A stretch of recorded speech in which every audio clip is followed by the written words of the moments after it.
As we remember the people who lost their lives on 9/11 and the heroes are emerged in the immediate aftermath, I wanted to remind you of some of the ways the president has treated Americans and discussed Americans who have truly sacrificed for this country. All week, we've been telling you about the piece in the Atlantic, detailing how President Trump refused to visit a veteran cemetery in France because it was raining and he didn't want to make the drive, and because, quote, he did not believe it was important to honor American war dead. He also reportedly asked staffers, "Why should I go to that cemetery? It's filled with losers." In a separate conversation on the same trip, Trump referred to the more than 1,800 Marines who lost their lives there as suckers for getting killed. The article goes on to describe the president's visit to Arlington National Cemetery with his then Homeland Security Secretary, General John Kelly, to pay their respects to Kelly's son, who died in uniform in Afghanistan. Trump, while standing by Robert Kelly's grave, turned directly to his father and said, "I don't get it. What was in it for them?" Kelly, people close to him said, thought Trump was making a ham-handed reference to the selflessness of America's all-volunteer force, but later he came to realize that Trump simply does not understand non-transactional life choices. The Atlantic article also talks about the president discussing a military parade. Quote, Trump asked his staff not to include wounded veterans on grounds that spectators would feel uncomfortable in the presence of amputees. Nobody wants to see that, he reportedly said.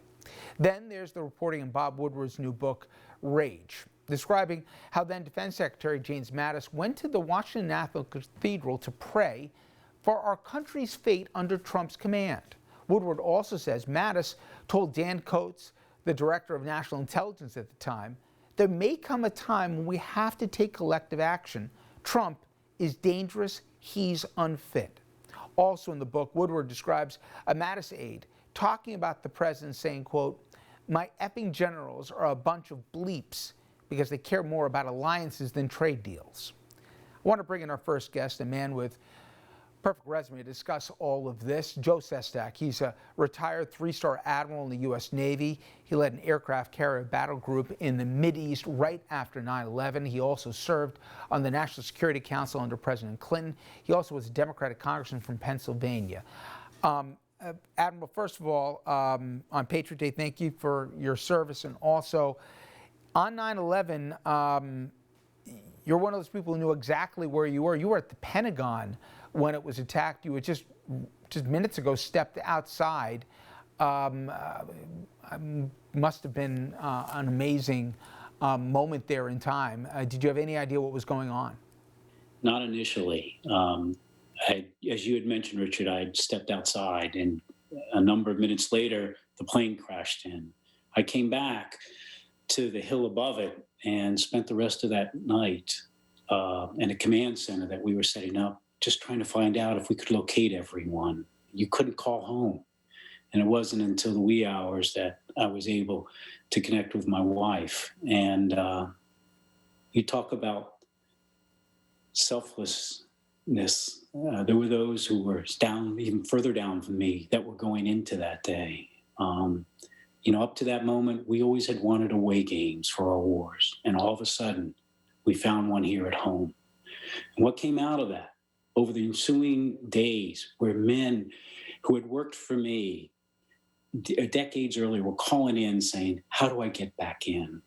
And but it was a defining moment in our nation. And when you think about, and I was in New York at the time, and the selflessness of people in uniform and out, and I thought, one of the better moments was of our country in recent history was the aftermath, where we pulled together in a common cause. And I referenced some of the comments, and I could have gone on much longer about some of the un-American things that the president said, reportedly about those who've served for this country and made the ultimate sacrifice. Put that in context. When you hear him using words like losers and suckers, people who decided to enlist the day after 9/11 and never came back home. How do you square those comments from somebody who, how do you go to Dover Air Force Base and not be humbled by the moment, or have to call a family of someone who did that and still think or say those things? The nation just has to ask itself, how did we ever get from a commander-in-chief who could walk onto the battlefield of Gettysburg and recognize those who had died there, who had given, as he said, President Lincoln, the full measure of devotion, to someone today that could use the words he did, as has been reported and you mentioned. There was a quote centuries ago that nation that draws a broad line of demarcation between its thinking men and its fighting men will find its thinking done by cowards and its fighting done by fools. I can tell you, Richard, on one side of that line of demarcation, those military men and women who serve, they are neither fools nor cowards, anything but. And not to give due diligence and respect to that is harmful. And if I could add one other thing, you mentioned also about coalitions and alliances of how they were put down. You know, General Mattis stood up for those alliances. After 9/11, I was on for a very short period of time on the ground in Afghanistan, very short. Came out, took command of a carrier battle crew for the strikes. But when I arrived with my American carrier battle crew in the Northern Indian Ocean, 10 ships, American ships, waiting there for us to become part of our American battle group were 22 ships from other nations. They had come from Japan, who had not been outside the Sea of Japan since the end of World War II. Germany was there. And Italy summed it up best for why they had come, as they sent a ship. And the Minister of Defense said, "We are coming because America has been attacked." How do you reconcile that to not recognizing the value of our international allies? I want to ask you about the damage that's been done, and who knows what more could be done in 4 years. And again, this excerpt from Woodward's book hasn't gotten a lot of play, but to me it struck me. This is again General Mattis. He said, this degradation of the American experiment is real. What we are doing is we're actually showing how to destroy America. That's what we're showing them. How to isolate us from all of our allies, how to take us down, and it's working very well. We're declaring war on one another inside America. It's actually working against us right now. To me, among all the things that were said, that I mean, how we abandon our allies, literally on the battlefield, vis-a-vis with Syria, how he casually just wanted to take all the troops out of South Korea because, you know, what were we getting from it, even though we had given our word, or forget about NATO and everything else there.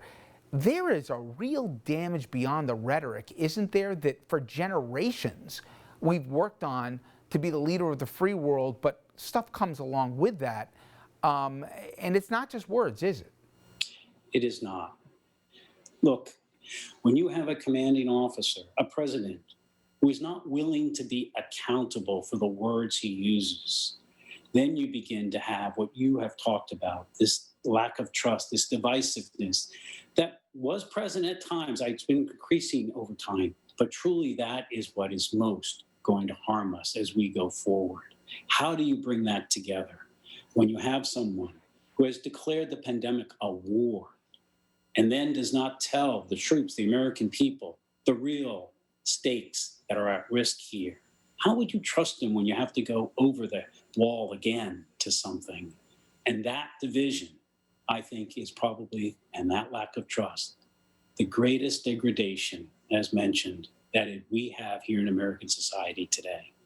I know you've seen the Military Times poll, and I know it largely has reflected more officers than really polled in there were more of the rank and file guys. But we have a Bountygate story where, you know, to me is still one of the most, of all the offensive things, the idea that our intelligence is saying the Russians are paying the Taliban to pick off our guys, and the president won't even ask Putin and tries to get Putin in the interregnum to get readmitted into the G7. You've got the president, Navy SEAL guys, you're a Navy guy, you know, they put their careers on the line because they knew one of their guys had been committing war crimes. And yet the president not only pardons him, but he celebrates him. And then those SEALs you've seen what's happened to their careers. I could go on, and obviously I mentioned, what do you think the enlisted guy thinks of their president right now? And with this president being capable of anything, should we, the civilian population, feel comfortable that the military wouldn't go along with something like in some third world country if Trump decides he's going to turn to them? In the military, you are bound to do what your orders are given to you and follow them through, except if it's ethically wrong. But the greatest thing is exactly what you mentioned by the example of the forgiveness of a war criminal. That war criminal, Gallagher, was reported by his fellow SEALs, brought to trial, held accountable, what I mentioned before, accountable not for your word, for the deed. He had broken law of war. And then the president forgives him. That begins to break down that cohesiveness that you have in the military. You give Medal of Honor was given today to someone who had deployed almost 20 times. You have to begin to wonder, how many more times will we begin to have those who want to join up and begin to join an outfit to where it's neither by words respected and or the commander-in-chief is not accountable in terms of being trusted. And in that poll, you could see that almost 80% did not agree with the policies that the president followed, which was literally nothing to be done to Russia when they were given bounties for headhunting American soldiers by the Taliban in Afghanistan. So that poll is generally, I think, indicative that we are beginning to see in the military a similar shift, not as great as you are seeing in America, that, maybe we definitely need a new commander-in-chief. Well, Admiral, as always, I not only appreciate your time with us, but especially on September 11th and this anniversary. Thank you also for service to country. Thank you very much. All right, everyone, when we come back, President Trump actually compared himself to FDR and Winston Churchill, two men who led their countries through unimaginable challenges. After the break, we're going to show you why that's even more ridiculous and insulting than you may even imagine.